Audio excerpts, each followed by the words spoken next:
Good morning. I'm Dan DeRosa with 19 News, coming to you from our digital desk. We're about to take you live to the Cuyahoga County Court of Common Pleas. We're about to get the arraignment for the first time of the man accused of killing not only his own grandmother, but a Cleveland police officer as well. You're looking at the suspect in this, Delonte Hardy. He is being arraigned for the death of his grandmother, Beatrice Porter, and Cleveland Officer Jamieson Ritter. He is accused of shooting his own grandmother back on June 28th, shot her in the back of the head. And then as Cleveland police moved in to make an arrest on July 4th, that's when he's accused of shooting and killing Officer Ritter. Let's take you live into the arraignment.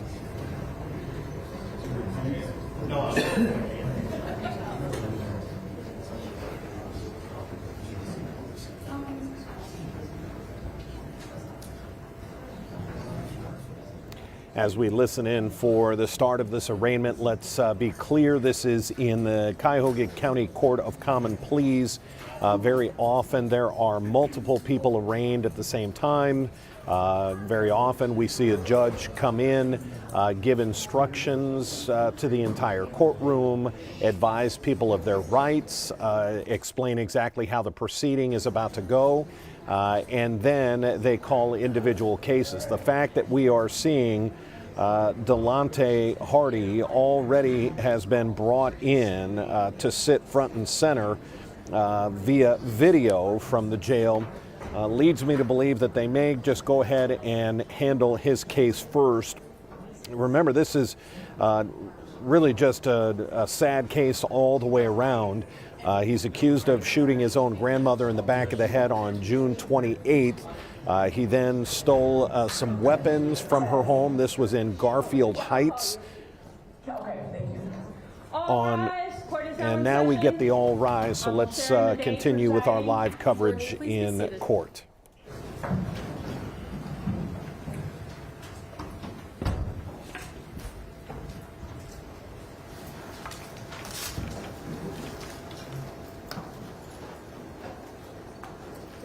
Ladies and gentlemen, today it is my duty to advise you of your constitutional rights. These instructions are important, so please listen carefully.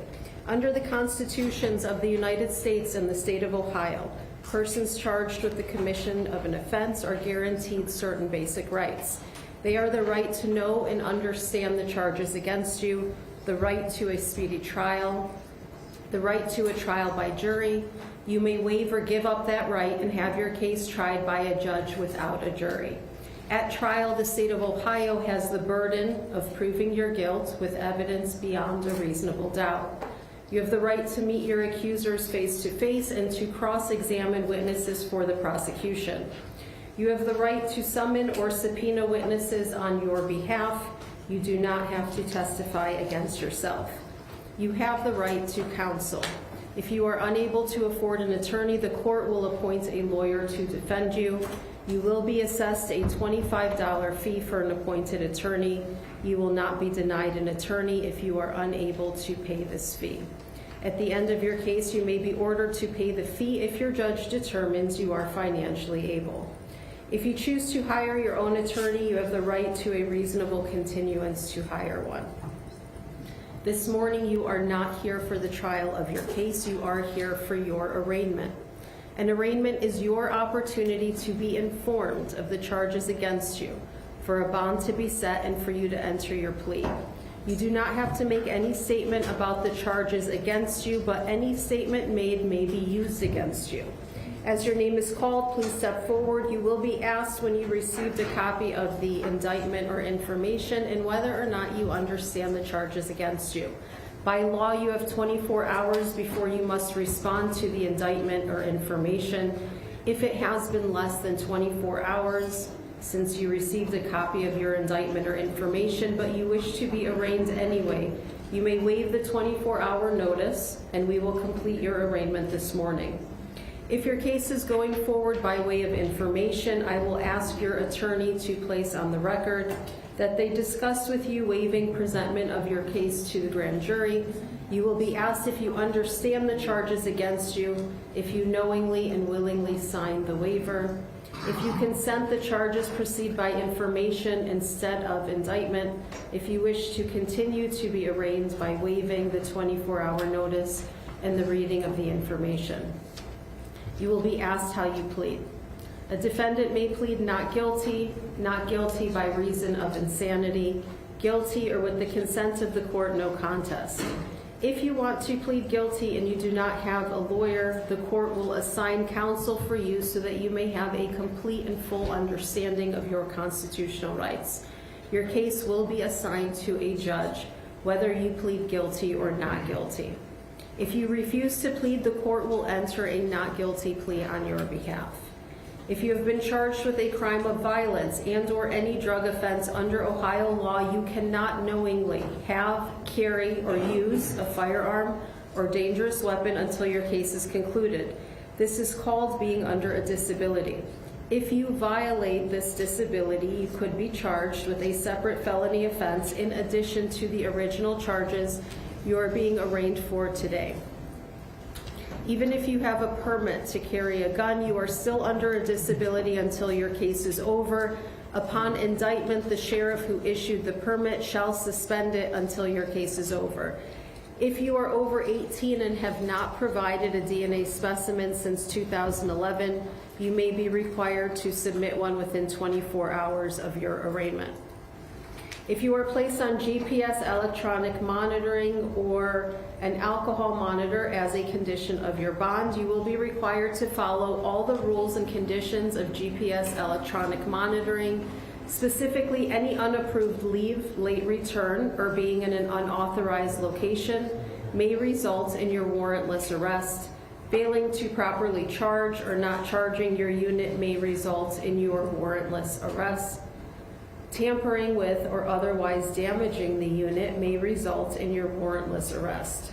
You understand that you may be arrested without a warrant if you violate any bond condition or rule of GPS electronic monitoring.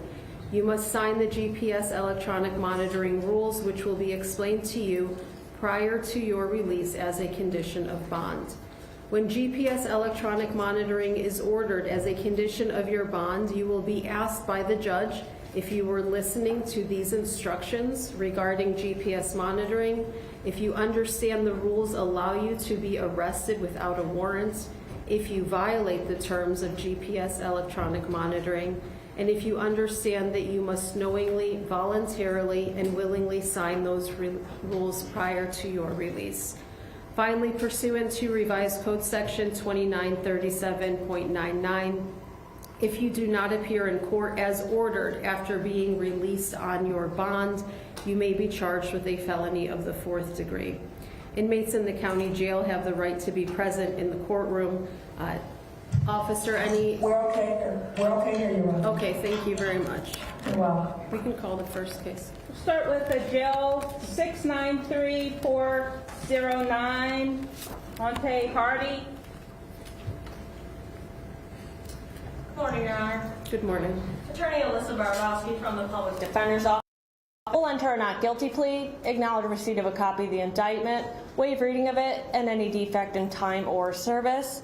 As to bond, we are asking that that be set. As to counsel, we are asking to be assigned as one of the attorneys on the case as two are needed. We did meet with him in the jail prior to this and have built a rapport with Mr. Hardy, and we are also asking that we represented him in the municipal court, so we are asking in exchange for one of our other cases to be appointed to other counsel that we would be assigned to this one as one of the counsels.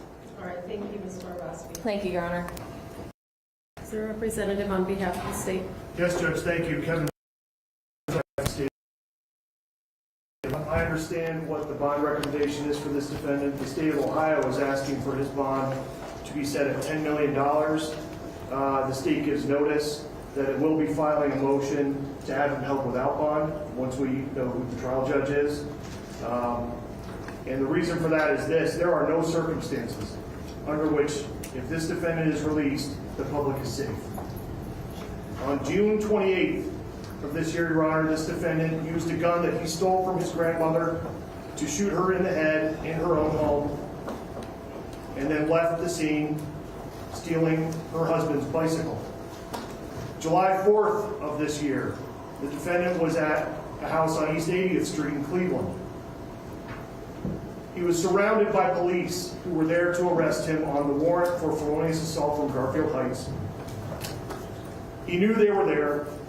He exited the home, got on that bicycle. In one hand were 2 swords, and in his left hand was that same gun that he had stolen from his grandmother and had shot her with. Police tried to arrest him in a manner in which he would stay safe. And instead, he fired 4 rounds, the first round hitting Officer Jamieson Ritter, killing him. The second round going right past Officer Logan Weber's head.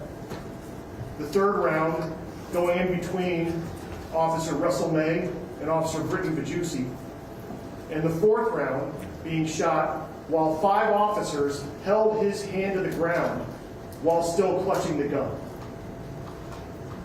This defendant poses an immense risk to the public and should not be released.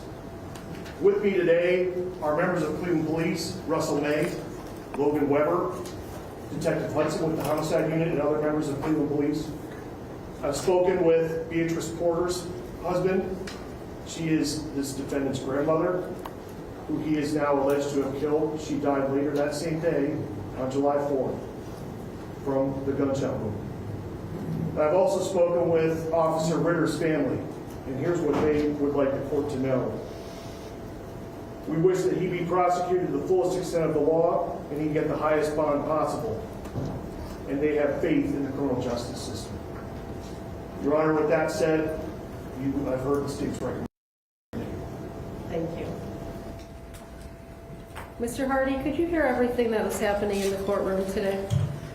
Yes, I can. Do I have permission to speak freely? I would advise you not to speak on the indictment or any of the allegations in this case, but you may go ahead. Mr. Hardy, this is Attorney Alyssa Barbosky. Remember when we talked on Friday, how we just said we're just going to go through everything and enter a not guilty plea and we don't wish for you to talk at this time? We'll come visit you in the jail for a sign of the case and we can talk further, okay? But I do want to pull up evidence from my laptop and my cell phone. I don't want to talk about that right now. We can talk at a later time about that, okay? That's not appropriate for this morning, okay?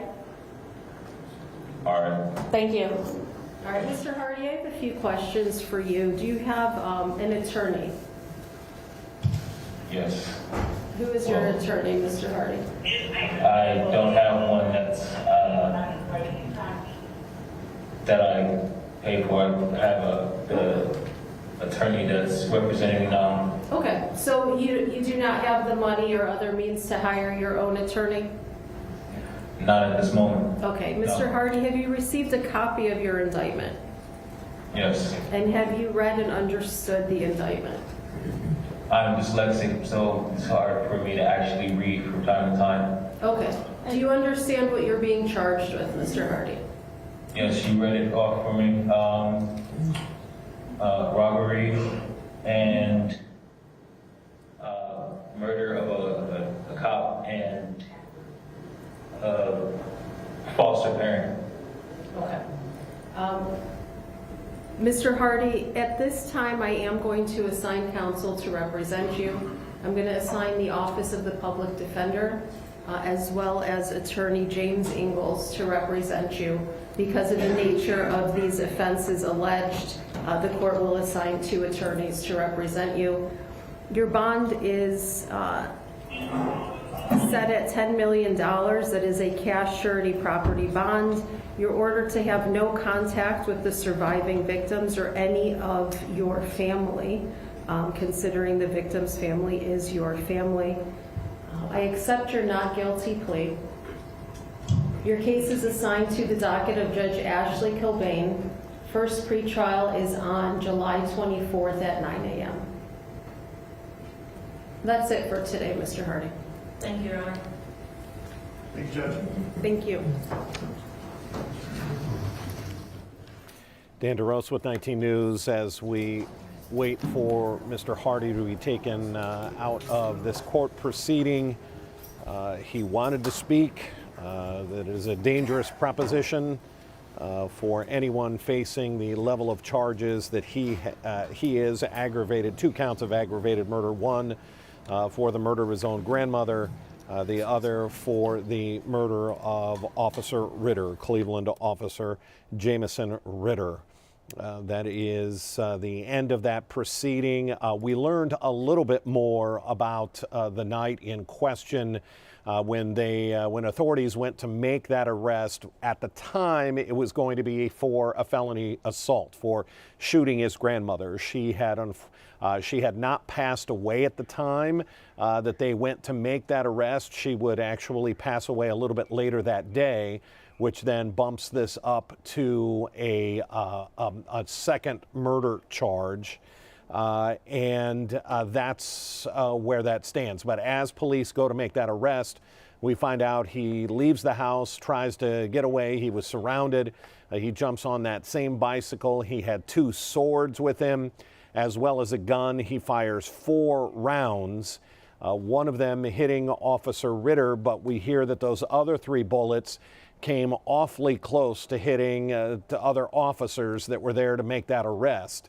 And we see that the increased severity of this situation, as pointed out by the prosecutor, that this is an individual who should not be out on our street, that the public is in danger if he were to ever make bond. That's why his bond was increased from $5 million to $10 million. That is a large, large bond, one of the biggest I have ever seen. We do know that there were officers in the courtroom. We heard the prosecutor read a message from the family, or at least state their wishes that they want the maximum bond and the maximum penalty as this case moves forward. Again, not guilty by Delonte Hardy as this case moves forward into the court system. Next hearing, July 24th. That is a pretrial at 9 a.m. If we have any other breaking news, it'll be here on our digital platforms. Otherwise, look for our morning news on CW43 and Channel 19. Those are coming up. And then our 11 o'clock news on CW43 and our noon news on Channel 19. Until then, I'm Dan DeRosa with 19 News. Have a good day. 19 News is everywhere.